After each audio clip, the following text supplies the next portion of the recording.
তারা পারে নাই, ছেলেরা পেরে গেছে, ছাত্র জনতা পেরে গেছে। এই হীনমন্যতার জন্যই তারা বিপ্লবকে বিপ্লব বলে স্বীকার করে না। অনেকে বলে না যে আপা কি আবার ফিরে আসবে নাকি? আমি বলি ওসব ভুলে যান, আপা অতীত, আপা আর ফিরবে না। এই চ্যাপ্টার ইজ ক্লোজ। তবে এটাকে ফাইনালি ক্লোজ করবার জন্য আমাদের সবার একটা শান্তিপূর্ণ গ্রহণযোগ্য নির্বাচন লাগবে। শান্তিপূর্ণ গ্রহণযোগ্য নির্বাচন করতে পারলে শেখ হাসিনার মতো ফ্যাসিস্টদের বাংলাদেশে কবর রচনা হয়ে যাবে।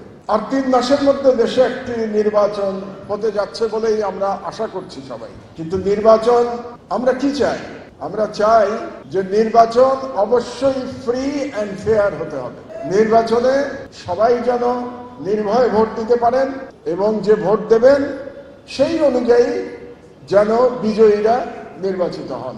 এটা করবার জন্য সরকারের দায়িত্ব প্রধান, কিন্তু রাজনৈতিক দলগুলোরও দায়িত্ব আছে। কাজে আমি রাজনৈতিক দলগুলোর প্রতি আজকে আহ্বান জানাবো যে আপনারাও জাতির কাছে ওয়াদা করুন যে আপনারা নির্বাচনে কোন রকম কারচুপির আশ্রয় নেবেন না।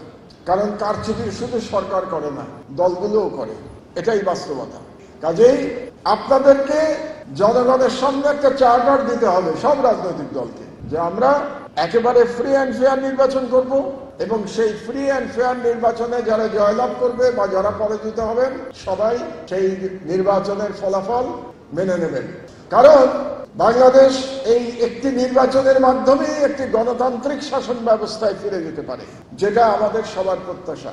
এবং গণতান্ত্রিক শাসন ব্যবস্থায় আমরা যদি ফিরে যেতে পারি তাহলে আমি আশা করি যে দিল্লি থেকে যে ষড়যন্ত্র চলছে বাংলাদেশকে বিপর্যস্ত করবার, সেই ষড়যন্ত্র ফাইনালি পরাজিত হবে।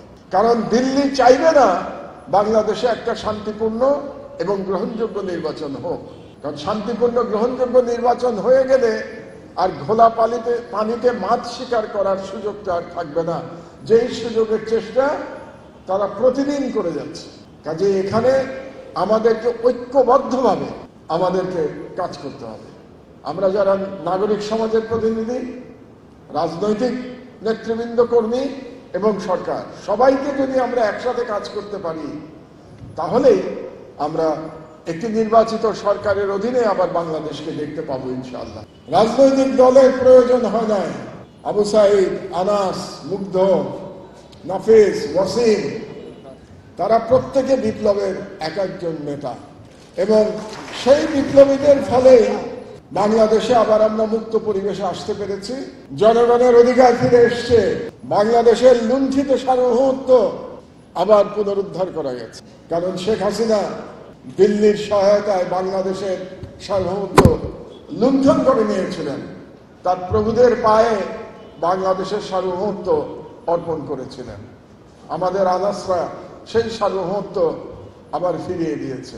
কাজেই রাজনীতিবিদদের আমি বলবো, এই আনাসরা যে দেশের সার্বভৌমত্ব ফিরিয়ে দিল, এটাকে আপনারা রক্ষা করবেন, আমানতের খেয়ানত করবেন না, তাহলে ইতিহাস আপনাদের ক্ষমা করবে না। এই দেশকে যদি রক্ষা করতে হয় তাহলে তরুণদেরই সেই দায়িত্ব গ্রহণ করতে হবে। আমার মনে হয়েছে এটা এক ধরনের রাজনীতিবিদদের হীনমন্যতা। কারণ তারা পারে নাই, ছেলেরা পেরে গেছে, ছাত্র জনতা পেরে গেছে। এই হীনমন্যতার জন্যই তারা বিপ্লবকে বিপ্লব বলে স্বীকার করে না। আমি মনে করি জুলাই শুধু অভ্যুত্থান ছিল না, জুলাই বিপ্লব ছিল। কারণ জুলাই শুধু একটি রেজিম চেঞ্জের জন্য হয় নাই।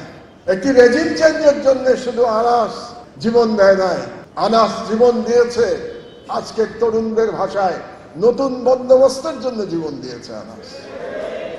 নতুন বন্দোবস্তের কথা আমরা যখন বলি তখন অবশ্যই বলতে হবে জুলাই বিপ্লব ছিল, এবং এই বিপ্লব মেনে নেওয়ার মতো উদারতা আমাদের মতো বুড়োদের, যারা আমরা বিপ্লবে অংশগ্রহণ করতে পারি নাই, তাদের দেখানো উচিত, মেনে নেওয়া উচিত। এটা বিপ্লব ছিল, অবশ্যই বিপ্লব ছিল।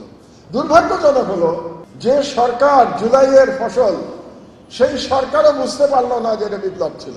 সেই সরকার বলল আমরা অন্তর্বর্তীকালীন সরকার। না, আপনারা অন্তর্বর্তীকালীন সরকার ছিলেন না, আপনারা বিপ্লবী সরকার ছিলেন। যদি এটা বুঝতে পারতেন তাহলে আজকে যে জটিলতাগুলো তৈরি হয়েছে তাহলে এই জটিলতাগুলো থাকতো না। এটা বুঝতে পারলে আমরা ফ্যাসিবাদের সকল দোসরকে সরকারের প্রতিটি পর্যায় থেকে উৎখাত করতে পারতাম এতদিন।